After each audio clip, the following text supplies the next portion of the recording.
Hello दोस्त। आपका अपने YouTube channel special education by PSK में स्वागत है। आशा करते हैं कि आप भी स्वस्थ और अच्छे होंगे। आज हम लोग सेरेब्रल पाल्सी मस्तिष्कीय पक्षाघात या मस्तिष्क आघात के बारे में अध्ययन करेंगे कि यह क्या होता है, इसके कितने प्रकार होते हैं,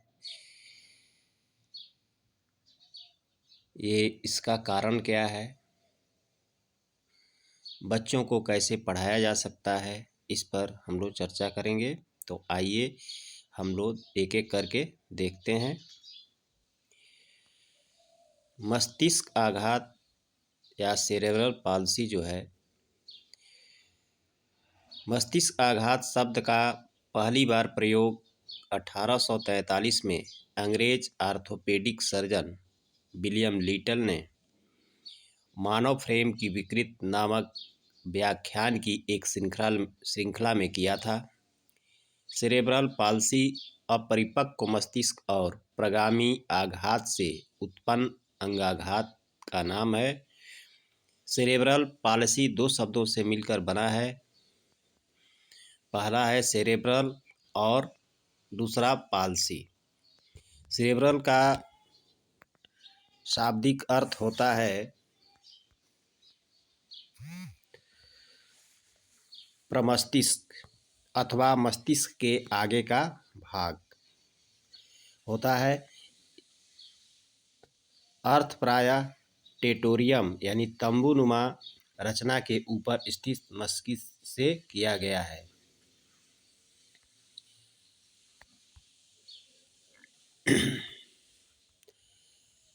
पाल्सी का अर्थ क्षमता का ह्रास या कमी से संबंधित है। मस्तिष्क के गामक क्षेत्र में हुई क्षति के कारण बच्चों में कुछ असमानताएं विकसित हो जाती हैं। मस्तिष्क आघात वाले व्यक्ति की शारीरिक गति को नियंत्रित करने में अलग अलग प्रकार की कठिनाई पाई जाती है, जैसे लिखने में, कैंची से कोई वस्तु काटने में आदि।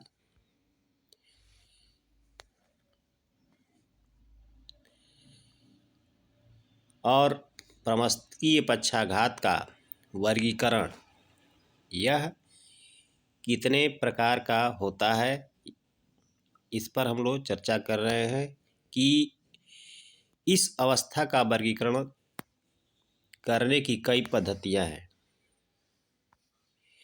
इसका वर्गीकरण करने के लिए अलग अलग संदर्भ और निष्कर्ष की आवश्यकता है, जो निम्नलिखित है। यहाँ गलत हो गया है, यहाँ जो रहेगा जो निम्नलिखित है। तो तीव्रता के प्रमाण के अनुसार वर्गीकरण। तीव्रता के प्रमाण के अनुसार वर्गीकरण। पहला है अति अल्प प्रमस्तिष्कीय पक्षाघात। अति अल्प यानी mild cerebral palsy. Mild cerebral palsy क्या है? इसमें व्यक्ति की शारीरिक स्थिति की विकलांगता न्यूनतर स्तर पर होती है, अर्थात वह बिना किसी बाधा के स्वतंत्र रूप से अपना कार्य आसानी से कर सकता है। यानी एक बहुत कम प्रभावित होता है। बच्चा पूर्णतः स्वतंत्र होता है, परंतु सीखने की समस्या हो सकती है। अगला देखते हैं दूसरा इसमें क्या है। दूसरा है अल्प प्रमस्तिष्कीय पक्षाघात। अल्प प्रमस्तिष्कीय पक्षाघात यानी मॉडरेट सेरेब्रल पॉल्सी। इसमें व्यक्ति की गामक क्षमता प्रभावित होती है। इसमें चलने फिरने की जो क्षमता होती है वो प्रभावित होती है, लेकिन बच्चे की कार्यात्मक क्षमता का विकास सहयोगी यंत्रों की सहायता से किया जा सकता है। लेकिन जो बच्चे होते हैं, चलने फिरने में दिक्कत होती है, तो उनको उपकरण की सहायता से ठीक है, उसके क्षमता को हम बढ़ा सकते हैं। तीसरा देखते हैं, गंभीर प्रमस्तिष्कीय पक्षाघात। इसमें क्या होता है? गंभीर मतलब सेरेब्रल पाल्सी,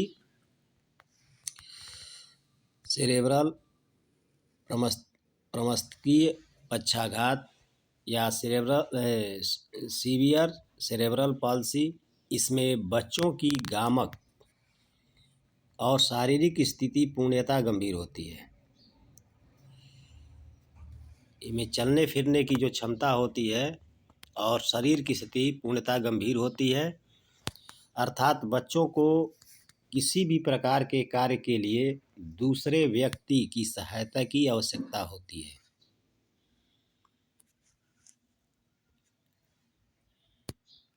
दूसरा है कि इसका वर्गीकरण जो है प्रभावित अंगों के अनुसार,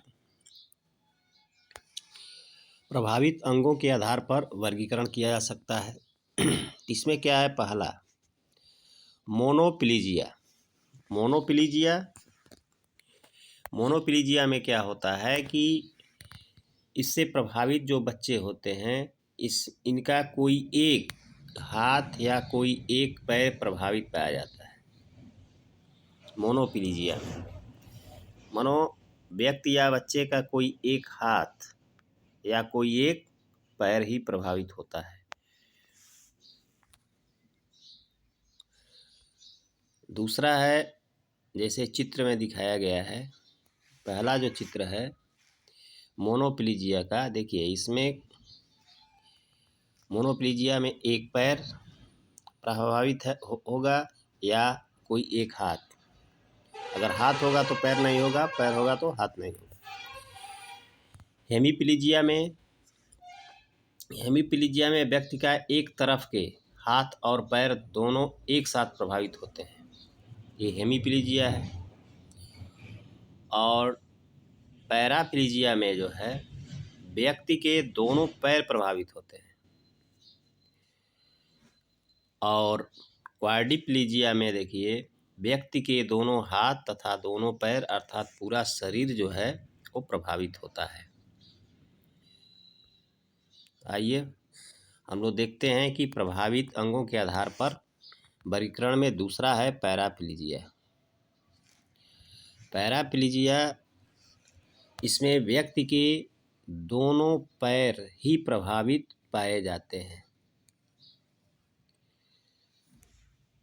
इसके कारण व्यक्ति की चलने की क्षमता नहीं होती है, व्यक्ति चलने में असमर्थ होता है, इसी कारण इसका नाम पैरा है,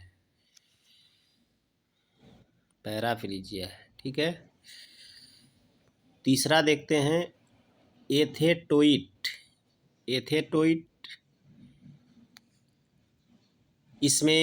इससे ग्रसित बच्चे की गति की अनियंत्रितता पाई जाती है और अनियंत्रित गति के कारण इन बच्चों की मांसपेशियों का तनाव बढ़ जाता है। ऐसे बच्चे छोटे बच्चों की तरह लचीले दिखते हैं। चौथा है हेमीप्लीजिया। हेमीप्लीजिया क्या है? तो हेमीप्लीजिया, इसमें बच्चे के एक ही तरफ का हाथ और पैर दोनों एक साथ प्रभावित पाए जाते हैं, जिसके कारण इस अवस्था को हेमीप्लीजिया कहा जाता है।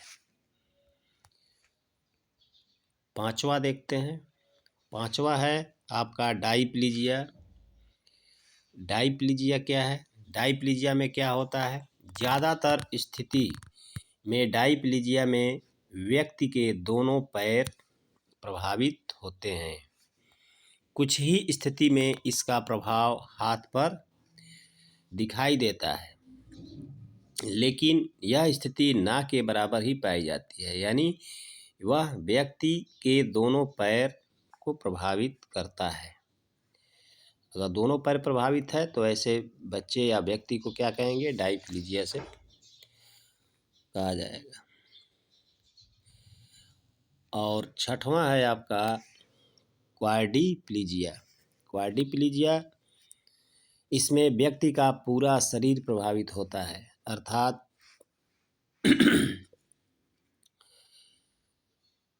पूरा शरीर प्रभावित होता है। चलिए, तीसरा है आपका वर्गीकरण की चिकित्सीय लक्षणों के आधार पर वर्गीकरण। इसको चिकित्सीय लक्षणों के आधार पर भी वर्गीकरण किया जा सकता है।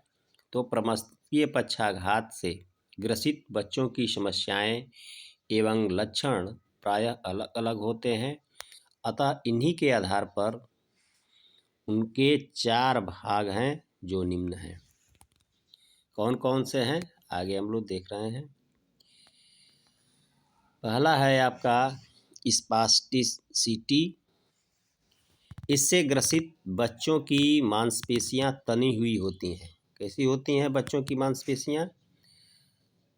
तनी हुई होती हैं, उसमें तनाव होता है। ऐसे बच्चे में आलस ज़्यादा होता है।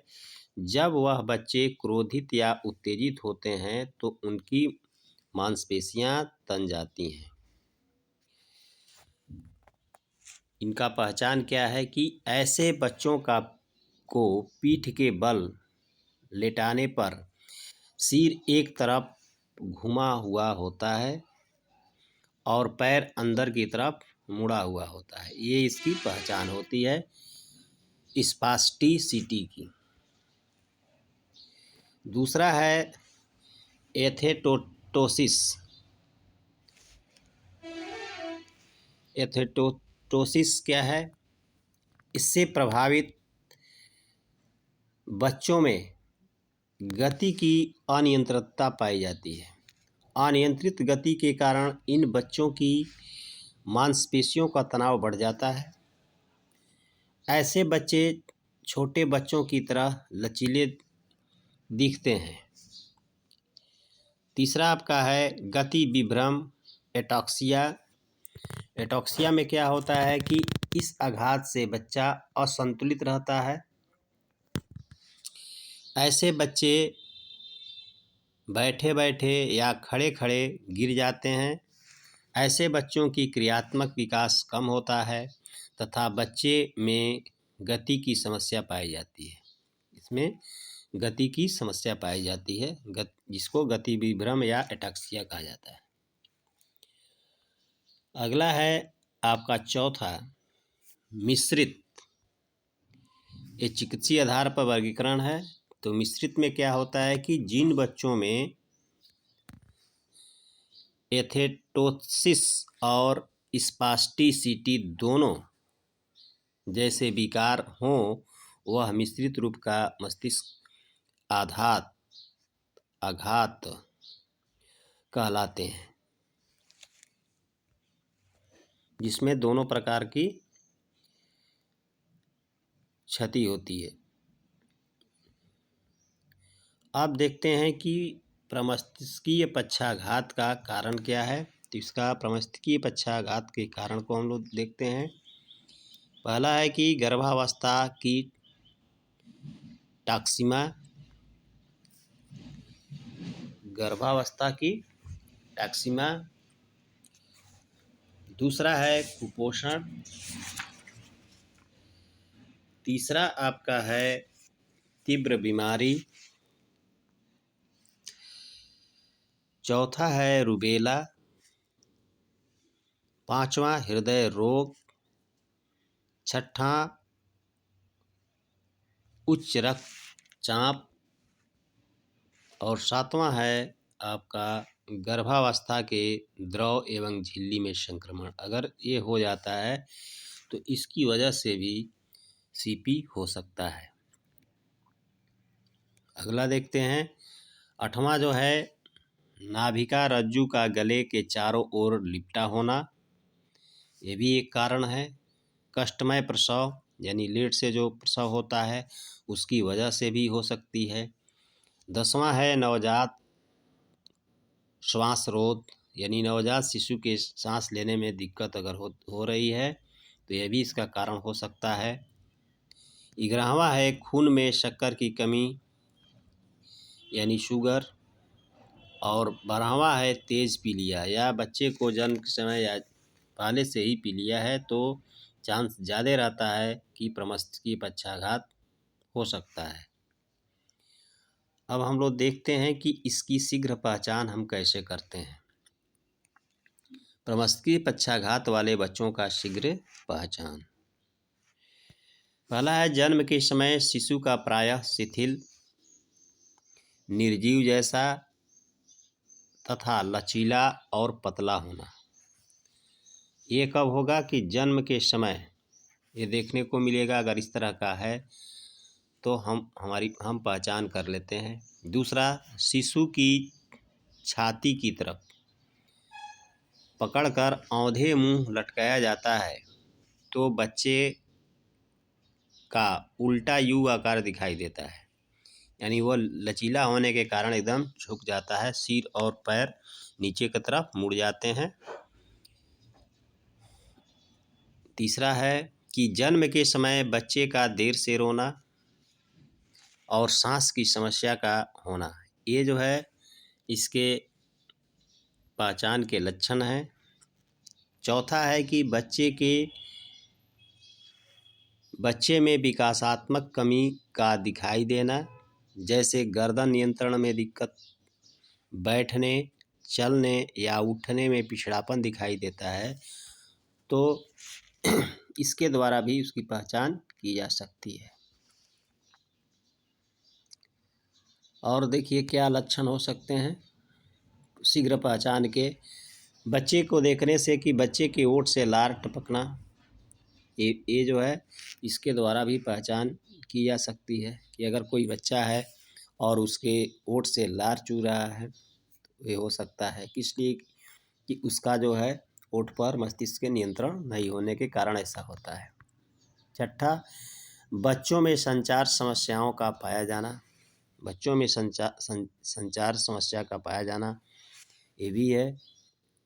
बच्चों में सुनने देखने की समस्या पाया जाना, वो बच्चा अगर नहीं पा रहा है, सुन नहीं पा रहा है तो उसकी भी इसके पहचान की जा सकती है कि वो बच्चा सीपी हो सकता है।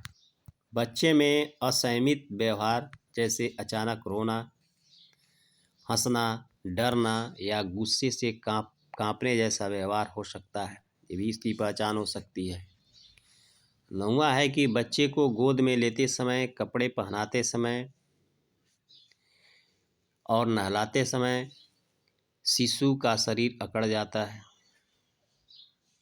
10वां है शिशु स्तनपान में असमर्थता दिखाता है, वह बच्चे माँ की दूध को नहीं चूस पाता है, ये भी जो है इसको पहचानने का शीघ्र पहचानने के लक्षण है। अब हम लोग देखते हैं कि इसकी रोकथाम के लिए क्या बताया गया है। तो जन्म से पहले गर्भवती महिलाओं को संक्रमित बीमारियों से बचाना चाहिए। गर्भवती महिला को रक्त समूह परीक्षण कराना चाहिए ताकि आरएस फैक्टर की असंगति से बचा जा सके। तीसरा है कि गर्भवती महिला को मधुमेह से बचना चाहिए। चौथा है कि गर्भावस्था के समय महिला को समय समय पर अपनी चिकित्सीय जांच करवानी चाहिए।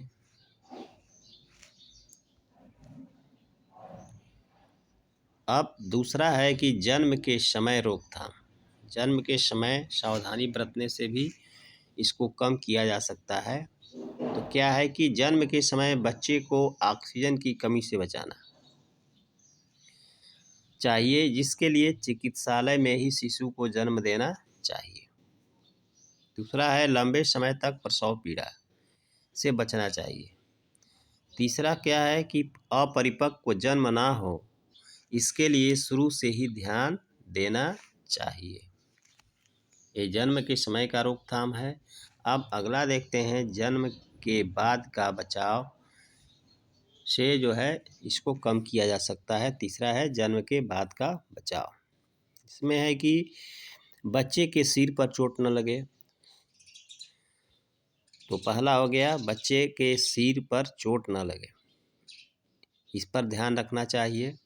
क्योंकि ये कमी जो होती है मस्तिष्क के सही से कार्य न करने के कारण ही होता है। दूसरा, बच्चे को मस्तिष्क संक्रमण रोग से बचाव रखें, मस्तिष्क संक्रमण से रोग से बचाव रखें। तीसरा है, उचित समय पर बच्चों का टीकाकरण कराएं।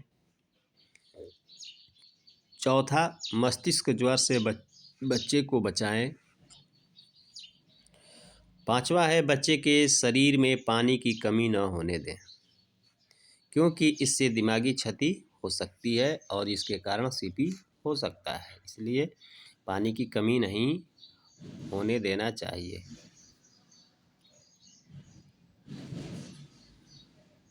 अब इस तरह के बच्चों के लिए शिक्षण की कौन कौन सी विधियां हैं, इस पर हम लोग चर्चा करते हैं कि कौन कौन सी शिक्षण विधियां हैं। पहला है कि छात्र के लिए अध्यापक को शैक्षिक कार्यक्रम तैयार करना चाहिए। इनके लिए IEP बनानी चाहिए। दूसरा है कि छात्रों को उनकी रुचि क्षमता व उपयोगिता के अनुसार पढ़ाएं। तीसरा है, छात्रों को पढ़ने के लिए ऑडियो वीडियो उपकरण का उपयोग करें। चौथा है कि पाठ्यक्रम को छात्रों की क्षमता के अनुसार तैयार करना चाहिए। पांचवा है कि छात्रों को प्रशिक्षण प्रदान करते समय किसी प्रकार की चुनौतियों का सामना करना पड़े, इस तरह का पाठ्यक्रम नहीं तैयार करना चाहिए। छठा है, छात्रों के लिए पाठ्यक्रम तैयार करते समय हर एक छात्र की भागीदारी हो सके, इसका विशेष ध्यान रखना चाहिए। सातवां है कि छात्रों को पढ़ाने से पहले पढ़ने के लिए अभिप्रेरित करना चाहिए। अगला है, छात्रों को पाठ्यक्रम कराते समय सबसे पहले उसकी विशेष आवश्यकताओं की पूर्ति करनी चाहिए, जो उनकी पहली प्राथमिकता हो। थैंक यू दोस्तों वीडियो देखने के लिए, और वीडियो अच्छी लगी तो चैनल को लाइक करें, और चैनल पर नए हैं तो चैनल को सब्सक्राइब करें कि इस प्रकार की वीडियो की नोटिफिकेशन आपको मिलती रहे। और कमेंट करें कि आपको किस प्रकार की वीडियो की आवश्यकता है, और दोस्तों को भी शेयर करें कि उनको भी इसका लाभ मिल सके। फिर मिलते हैं अपने अगले टॉपिक के साथ, तब तक जय हिंद, जय भारत।